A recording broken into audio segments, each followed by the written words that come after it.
Winning CAF Champions League is not easy, and to get to that stage of getting into the final, you gotta give yourself a chance by number one, qualifying for CAF Champions League. Number two, getting into the knockout stages year in and year out. MAMELODI Sundowns has failed a number of times in the quarters, in the semi-final. But this year, they finally made it back again into the finals. And the last time MAMELODI Sundowns played in the finals was in 2016, where they actually won the tournament. It's been 9 years, and it's been tears, heartache, headaches, frustrations for the supporters, for management, for technical team, and some players. But this time around, they finally made it yet again in the finals. They've made it via an away goal. Remember that Mvala on goal against Wydad Casablanca that ended 2-2 in Loftus.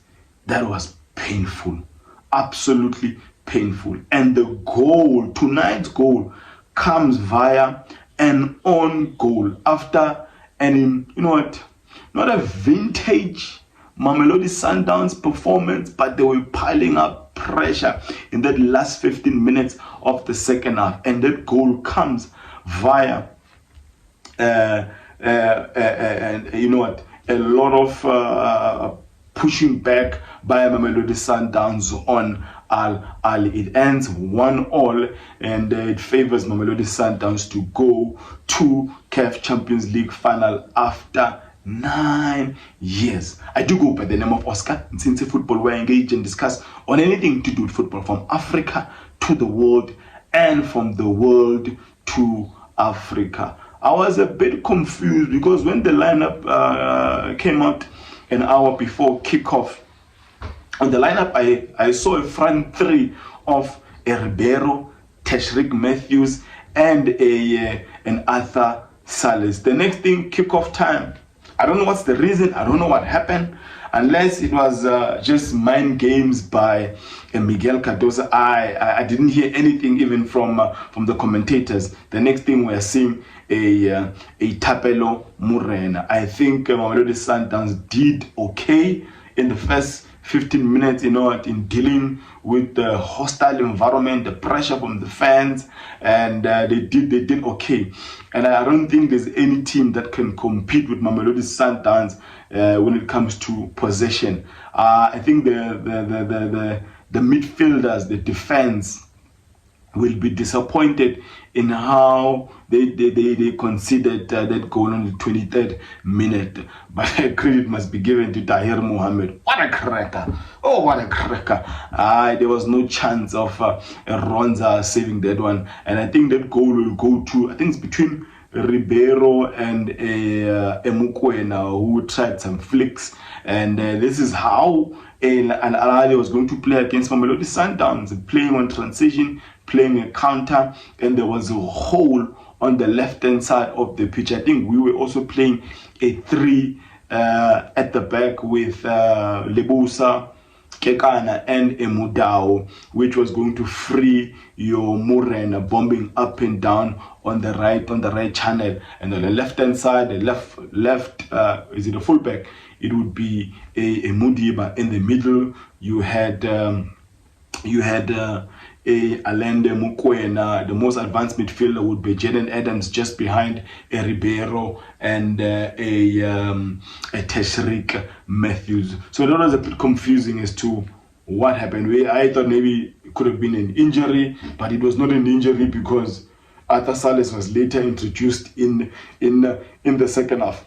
Now, we are where we are today as in how teams react or approach the game when they're playing against MAMELODI Sundowns via the reputation that was built by Peter Musimani, Ronwen Williams, and you could say Emam Ashour.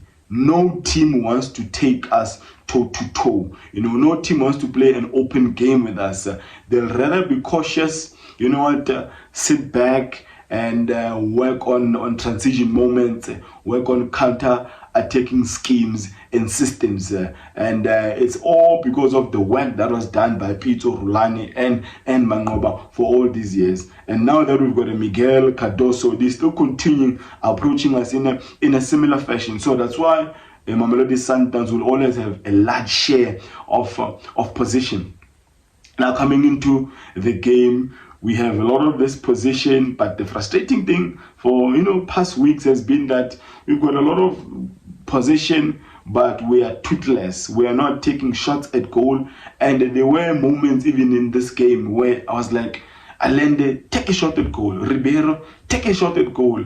I don't know. I think he did once. Taher Mohamed did take a shot at goal in the second half, and because even in Mohamed El Shenawi, the Egyptian #1 and Ahly, you can tell that he is not comfortable. I don't know what has happened to him.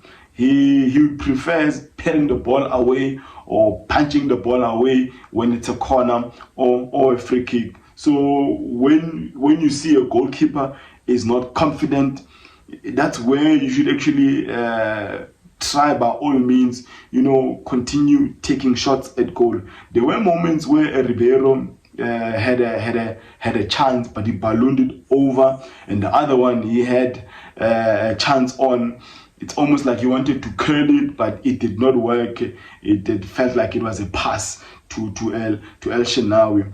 But the reaction from the boys, especially in that second half, I must applaud the technical team, applaud even the introduction of the captain, Themba Mshishi Zwane. Jaden Adams, yet again, he didn't have a big game. Probably he's getting tired.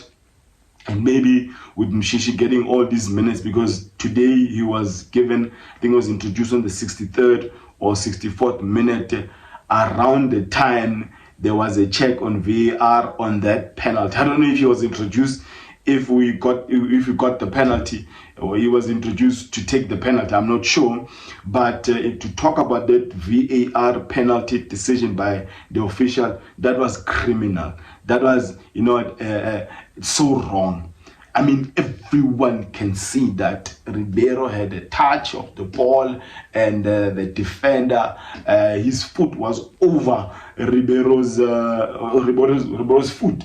As to why and how the referee did not see that, because if the video assistant referees are saying to you, go look at the screen, because we actually think that this is actually a penalty. Is it a Mauritanian referee or is it an Ethiopian referee decided to stick with his original decision of saying it ain't a penalty? But the football gods were smiling upon Mamelodi Sundowns, because the goal comes at the end of the game, right on the 89th or 90th minute. What a sweet way. It just reminded me of that heartache we all felt when Mvala was pushed in the box to eventually concede that own goal against Wydad Casablanca 2 years ago. One thing Mamelodi Sundowns fans must just come to realize and accept is that